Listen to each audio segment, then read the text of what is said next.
பஜ்ஜி, வடை உள்ளிட்ட உணவுப் பொருட்களை செய்தித்தாள்களில் தரக்கூடாது என உணவகங்களுக்கு ராமநாதபுரம் மாவட்ட உணவு பாதுகாப்புத்துறை எச்சரிக்கை விடுத்துள்ளது.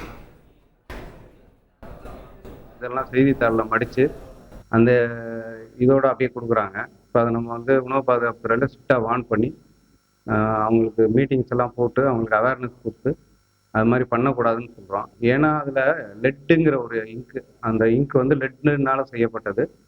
இது நம்ம பிழிஞ்சு பேப்பரில் பிழிஞ்சு சாப்பிட்றதுனால என்ன ஆகுதுன்னா அந்த லெட்டு வயிற்றுக்குள்ளே போய் அஜீரண கோளாறுகள் ஏற்படுது.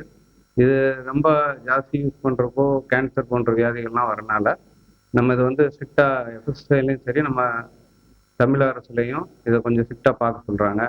இலை போட சொல்கிறோம், இல்லைன்னா தட்டில் சில்வர் தட்டில் வச்சு கொடுக்க சொல்கிறோம். பஜ்ஜி, போண்டா இதெல்லாம் மக்களுக்கு நம்ம சொல்ல விரும்புகிறது என்னன்னா, எங்கேயுமே இந்த மாதிரி எதுவும் கொடுத்தா உடனே எங்களுக்கு 9440423222 நீங்கள் ஒரு கம்ப்ளைண்ட் லாட்ச் பண்ணுங்கள். நீங்களுமே இதை கொஞ்சம் அவாய்ட் பண்ணுங்கள். செய்திகளை உடனுக்குடன் தெரிந்து கொள்ள உடனே சப்ஸ்கிரைப் பண்ணுங்க.